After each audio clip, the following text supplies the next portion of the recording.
ഇന്നത്തെ digital media യുഗത്തിൽ ശത്രുവിന് കുടുംബങ്ങളെ വളരെ ഈസി ആയിട്ട് ദൈവസന്നിധിയിൽ നിന്ന് അകറ്റാൻ സാധിക്കുന്ന കാലഘട്ടത്തിൽ ഈ സ്കിറ്റ് നിങ്ങൾക്കൊരു മുന്നറിയിപ്പ് മാത്രമാകട്ടെ എന്ന് ആഗ്രഹിച്ചും പ്രാർത്ഥിച്ചുമുണ്ട്.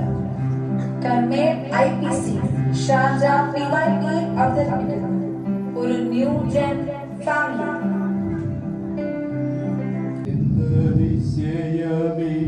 ദൈവത്തിൻ സ്നേഹം എത്ര മനോഹരമേ, അത് ചിന്തയിലടങ്ങാ സിന്ധു സമാനമാ സന്തതം കാണുന്നു ഞാൻ. അയ്യോ ദൈവമേ, നേരം വെളുത്തോ? അച്ഛൻ എനിക്ക് സമയത്ര ഇത്ര നേരം വെളുത്തോ? നേരം വെളുത്തു. മക്കളെ വാ പ്രാർത്ഥിക്കാം. അപ്പച്ചോ എന്തെല്ലാം പണികളാ ഉള്ളത്. കാപ്പി ഉണ്ടാക്കണം, ഉച്ചയ്ക്ക് ചർച്ചിലൊക്കെ പോകേണ്ടതാ. വാ വാ വാ വാ. ഇവിടെ 10 മണി വരെ ഉറങ്ങാണോ? ഞങ്ങളുടെ കാലത്തൊക്കെ ഞങ്ങൾ 4 മണിയാകുമ്പോ എനിക്ക് ദൈവത്തെ പാടി സ്തുതിക്കുകയൊക്കെ ചെയ്യുമായിരുന്നു. ഉറങ്ങണ വായിക്കും മക്കളെ, പുസ്തകം വായിക്കും മക്കളെ.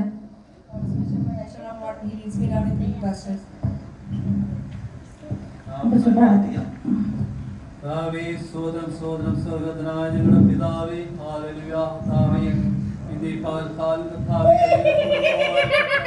എത്ര നാളായി ഇവരുടെ പിന്നാലെ നടക്കുന്നു. ഇതുവരെ എന്റെ ഉദ്ദേശം നടത്തുവാൻ കഴിഞ്ഞില്ല. ഭയങ്കര ആത്മീയരാണെന്നാ വിചാരം. ഇവരൊക്കെ അപൂർവനെ അപൂർവം വരെ ഞാൻ വഴിതെറ്റിച്ചു. ഏതൻ തോട്ടത്തിൽ നിന്ന് പുറത്തു കളിപ്പിച്ചതാ. പിന്നെ ഇവർ കിട്ടും. ഒരു ദിവസം എന്റെ വലുത് അതിനൊരു മാറ്റം കാണാൻ സാധിക്കണേ. അവനിൽ വാക്കിനെ മറന്നുകാരാണ് ഒരു മനസ്സ്. എന്നാൽ അവയ്ക്ക് ഇപ്പോൾ ചില മാറ്റങ്ങളൊക്കെ ഉണ്ട്. എടുത്തോളാം.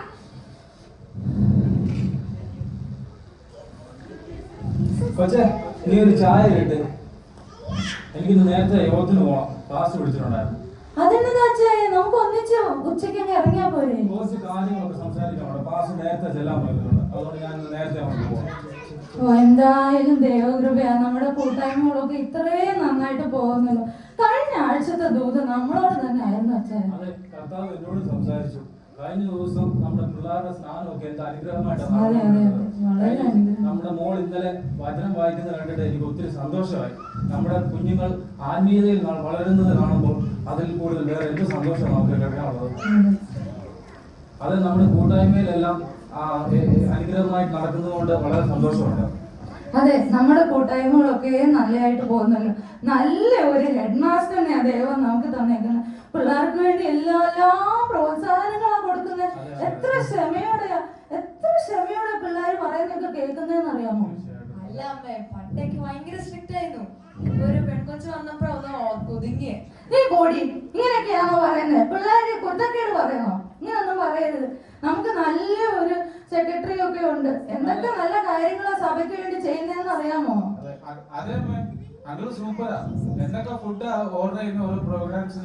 പോടാ, നീ പോടാ. എന്ത് പറഞ്ഞാലും ഒരു ഫുഡ്, എപ്പോ കണ്ടാലും തീറ്റി. നിനക്ക് ഇതല്ലാതെ വേറെ എന്തെങ്കിലും ചിന്തയുണ്ട്? പിള്ളേർ ഇങ്ങനെയൊക്കെ ആയ എങ്ങനെ അച്ചായ?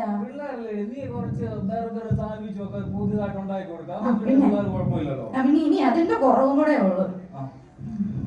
എന്നാ പിന്നെ ഞാൻ അങ്ങോട്ട് ഇറങ്ങുവാണേ. പിള്ളേരെ കൂട്ടിക്കൊണ്ട് പ്രാർത്ഥനയ്ക്ക് എത്താൻ പറ്റുമെന്ന് പറഞ്ഞു കേട്ടോ. അച്ഛാ, എനിക്ക് ഞാൻ ഒരു കാര്യം പറയട്ടെ. നമുക്ക് ഇന്ന് ഉച്ചയ്ക്ക് ചർച്ച് വരെ പോകേണ്ടതല്ലേ? ഞാൻ ആ ചെറുക്കനോട് പ്രാർത്ഥനയ്ക്ക് വരാൻ പറഞ്ഞ, അല്ലെങ്കിൽ ചർച്ചയിൽ വരാൻ പറഞ്ഞാൽ വരത്തൊന്നുമില്ല. ഞാൻ പറയുന്നൊന്നും കൂട്ടാക്കത്തില്ല. അച്ഛായ നയത്തിലൊക്കെ അങ്ങ് പറഞ്ഞ് അവനെ പാസ്റ്റ് ആൻറ്റിയുടെ നല്ല ഫുഡ് ഉണ്ടെന്നൊക്കെ പറഞ്ഞ് അവനെ അങ്ങ് വരുത്ത്.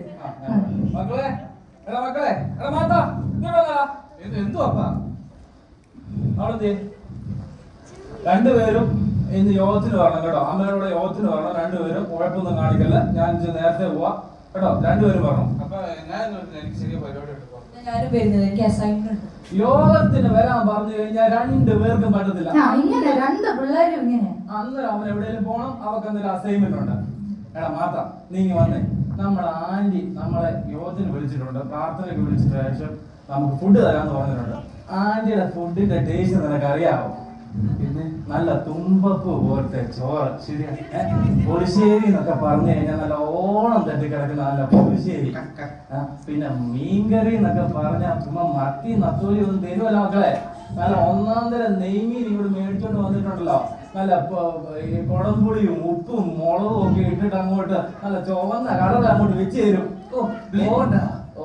ഓർക്കുമ്പോൾ തന്നെ വായി വെള്ളം വരുന്നുണ്ട്. ബീഫോ വെള്ളം ഇറക്കിട്ട് പറയടാ. ബീഫ് എന്നൊക്കെ പറഞ്ഞു കഴിഞ്ഞാൽ ഒന്നാം തരം ബീഫ് നല്ല പച്ചക്കുരുമുളകും നല്ല തേങ്ങാക്കൊത്തും ഇട്ട് അങ്ങോട്ട് ഓലത്തെ അങ്ങോട്ട് തരും. രണ്ടുപേരും അതൊക്കെ വന്നോണം, അമ്മയുടെ കൂടെ വന്നോണം കേട്ടോ. നമുക്ക് പെട്ടെന്ന് പോവാം. റെഡി ആവും പ്ലീസ്. മമ്മിയോ നല്ല ഫുഡൊന്നും വെച്ച് തരുന്നില്ല. ഫാസ്റ്റ് ഫുഡ് ഞാൻ കഴിക്കട്ടെ. എന്തുവാടെ ഇങ്ങനെ പറയുന്നേ? എത്ര നല്ല ഫുഡാ ഞാൻ ഉണ്ടാക്കി തരുന്നത് നിങ്ങൾക്കൊക്കെ. ഒരു നന്ദി ഇല്ലാത്ത പിള്ളേരായി പോയി. ഞാൻ ഇറങ്ങുവാ. നീ മക്കളെ കൂട്ടിക്കൊണ്ട് വരണം. നമ്മുടെ ഉപവാസ പ്രാർത്ഥന കഴിഞ്ഞിരിക്കുകയാണ്. പാസ് പറഞ്ഞതുപോലെ പിശാച് നമ്മളെ എങ്ങനെ തെറ്റിക്കും എന്ന് പറഞ്ഞ് നടന്നുകൊണ്ടിരിക്കുക. അതുകൊണ്ട് പ്രാർത്ഥിക്കുക. യേശുവേ കൃപ. ഞാൻ ഇറങ്ങുവാ മക്കളെ, ഞാൻ ഇറങ്ങുവാ.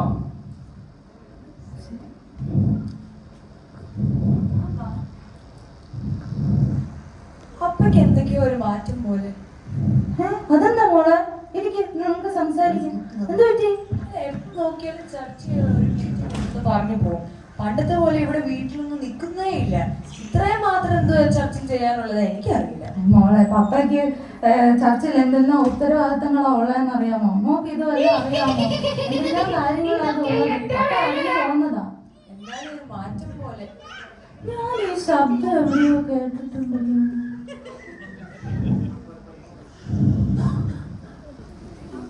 ഓ, പപ്പ എന്താന്ന് വെച്ചാ ചെയ്യട്ടെ, എനിക്കറിയത്തില്ല. എത്ര കാലമായി ഞാൻ കൊറോണ വന്നപ്പോ തൊട്ട് ബ്യൂട്ടി പാർലറും പോകുന്നില്ല, ഒരു ഫേഷ്യലും ചെയ്യുന്നില്ല. എന്നെ ഇപ്പൊ കണ്ട വഴി ഒരു എന്റെ അപ്പന്റെ അമ്മയുടെ കൂടെ ആയിരുന്നപ്പോ ഞാൻ എന്തൊരു സുന്ദരിയായിരുന്നെന്ന് അറിയാമോ? ഇപ്പൊ എന്റെ ഭർത്താവ് ഇതൊന്നും ചെയ്തു തരുന്നില്ല. ഞാൻ ഡാർക്ക് സർക്കിൾസ് ഒക്കെ വരുമോ എനിക്ക്? ഞാൻ എന്ത് ചെയ്യണമെന്ന് എനിക്ക് അറിയത്തില്ല.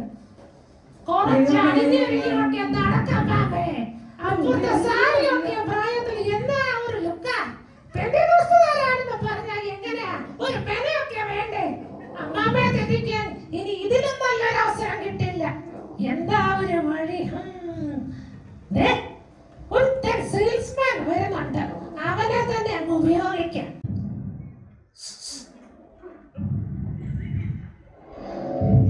എവിടുന്ന് ഈ ശബ്ദം? പാമ്പ് ചീറ്റുന്ന പോലത്തെ ശബ്ദം. മുറ്റത്തൊന്നും ആരുമില്ലല്ലോ. ഇത് എവിടുന്ന് ഈ ശബ്ദം? മമ്മി എന്ത് ചെയ്യും?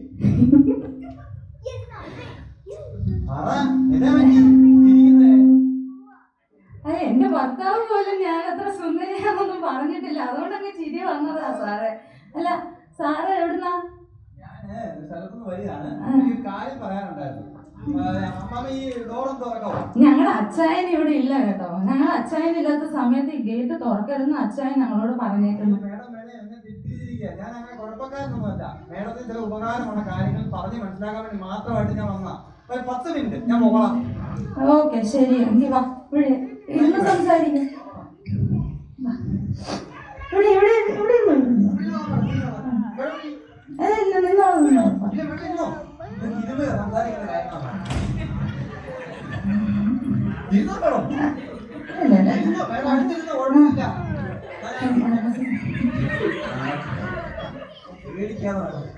പറ സാർ. മോളെ, ആ മീൻകറിയുടെ ഗ്യാസ് ഒന്ന് കുറച്ച് വെച്ചേക്കണേ.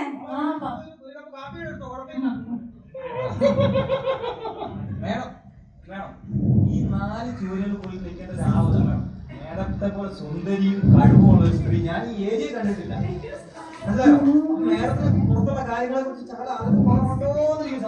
സാർ എന്താ ഈ പറയുന്നേ? ദൈവം ഞങ്ങൾക്ക് എല്ലാ സൗഭാഗ്യങ്ങളും തന്നിട്ടുണ്ട്. കാറ്, വീടിന് വീട്, മക്കൾക്ക് മക്കള്, ഭർത്താവിന് ഭർത്താവ്, എല്ലാ സൗഭാഗ്യങ്ങളും ദൈവം എനിക്ക് നൽകിയിട്ടുണ്ട്. ഒന്നിനും ഒരു കുറവുമില്ല. വാട്സാപ്പോ? ഞാനങ്ങനെ ആർക്കും ആപ്പ് വെക്കുന്ന ആളൊന്നുമല്ല.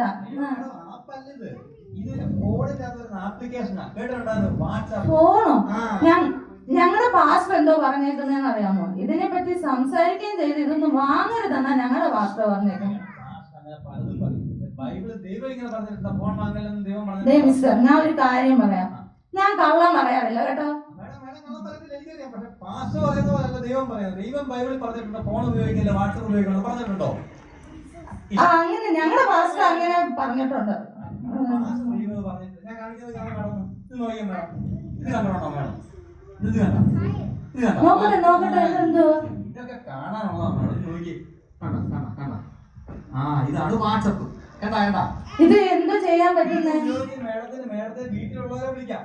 അച്ഛൻ നാട്ടിൽ പോകുമ്പോൾ നാട്ടിലുള്ളവരെ വിളിക്കാം. എനിക്ക് സാരിയെ വിളിക്കാൻ പറ്റുമോ? ആര്യെ, മറിയാമ്മേ, ചാക്കോമ്മേ എല്ലാം വിളിക്കാം മേഡത്തിന്. ഈ ഇവിടെ കോൾ വിളിച്ചാൽ ഇതെന്തോ ആളെ കണ്ട് സംസാരിക്കുന്ന വാട്സാപ്പ്, ഫേസ്ബുക്ക്, സ്നാപ്ചാറ്റ്, സാധനം വീട്ടിലെത്തിക്കുന്ന ആമസോൺ, ഫ്ലിപ്കാർട്ട്. ഇത് നേരത്തെ എനിക്ക് തരണ്ടേ അല്ലായിരുന്നു. ഇച്ചിരി അടുത്തോട്ട് കാണത്തില്ല. എന്തോ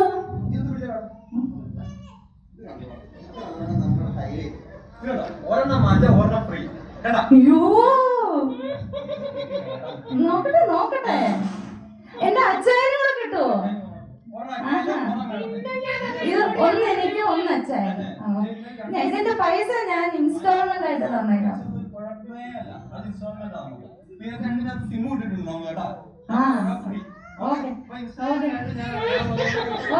വളരെ നന്ദിയുണ്ട് സാർ. ഇന്ന് ഞാൻ അതിൽ കൂടി അവളുടെ ഉള്ളിൽ ദൈവത്തോട് മറുതലിക്കുവാൻ ഞാൻ പ്രേരിപ്പിക്കും. അതിൽ വിജയിച്ചാൽ ദൈവത്തിന്റെ സകല പദ്ധതികളെയും ഞാൻ പൊളിച്ചടക്കും. മോളെ ഇങ്ങൊന്ന് വന്നേ. നീ എന്റെ ഒരു ഫോട്ടോ എടുത്ത് ഇങ്ങ് വാ. എന്റെ ഒരു ഫോട്ടോ എടുത്ത് ഞാൻ ആ മേഴ്സിയും ജോളിയൊക്കെ ഒന്ന് കാണിക്കണം. എനിക്ക് നോട്ട് ബുക്കിൽ ഒരു ഫോട്ടോ ഇടേണ്ടതാ. എന്റെ മുടിയൊക്കെ നല്ലതാണോ? നോട്ട്ബുക്ക് അല്ലേ മമ്മി, ഫേസ്ബുക്ക്. ഓ എന്തായാലും മമ്മി അങ്ങ് കൂളായി പോയില്ല മമ്മി.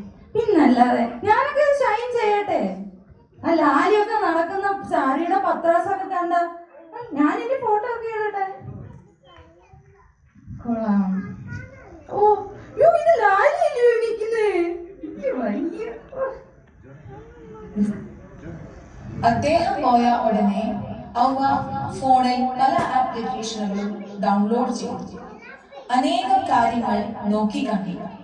കാതിനും കണ്ണിനും ഇമ്പമായതിൽ മുഴുകി അവ പരിസരം മറന്നു.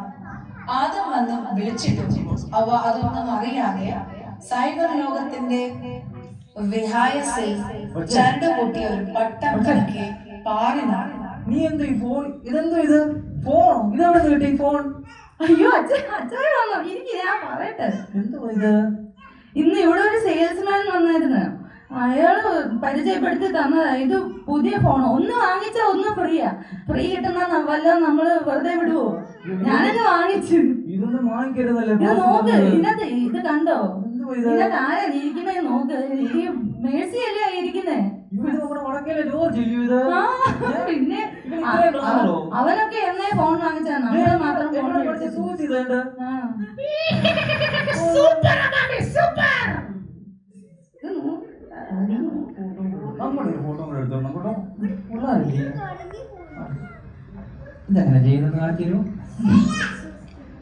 ഇങ്ങനെ എടുത്തിട്ട് ഇങ്ങനെ ഇടണം.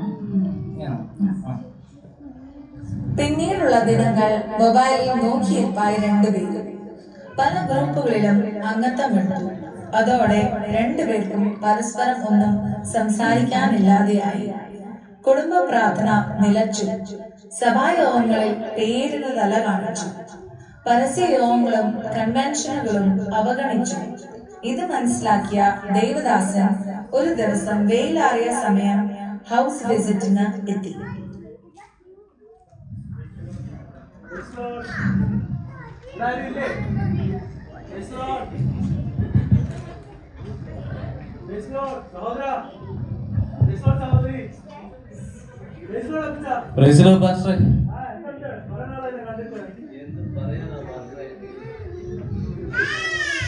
എന്ത് പറയാനാ പാസ്റ്ററെ, ഇവിടെ ഒരു മൊബൈൽ ഇപ്പോൾ കിട്ടിയിട്ടുണ്ട്.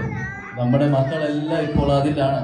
അതിൽ ചാറ്റിങ്ങും ചീറ്റിങ്ങും അതിൽ തന്നെയാണ്. പ്രാർത്ഥനയില്ല, ദൈവമില്ല, പാട്ടുമില്ല. ഇതൊക്കെ എന്റെ വേലയാ. കേട്ടിട്ടുണ്ടല്ലോ.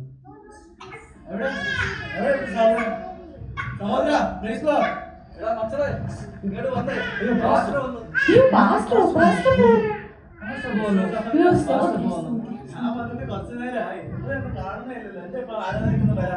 ഞാൻ കുറച്ച് തിരക്കായി പോയി പാസ്റ്ററെ. അതുകൊണ്ട് എനിക്ക് ജോലി തിരക്കുള്ളതുകൊണ്ട് എനിക്ക് വരാൻ പറ്റിയില്ല. അതുകൊണ്ട് ഇവർക്കും യോഗത്തിന് കൂടാൻ സമയം കിട്ടിയില്ല. പാസ്റ്റർ വന്നു മക്കളെ അതാ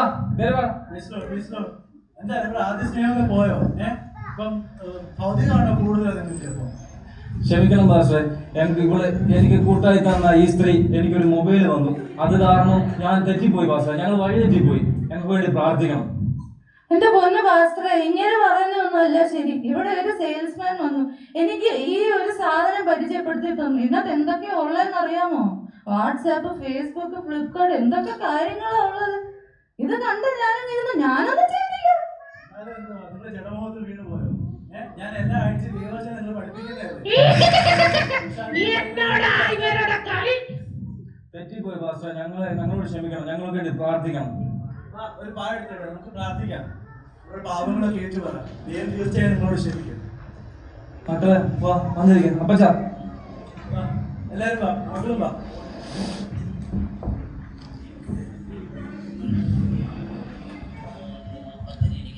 അയ്യോ, ഇനി ഇവിടെ നിന്നാ ശരിയാകില്ല. ഞാൻ പോണേ.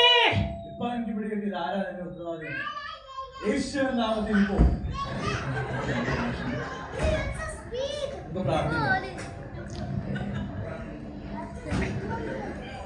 സർവ്വസ്വനായ നമ്മുടെ പിതാവേ,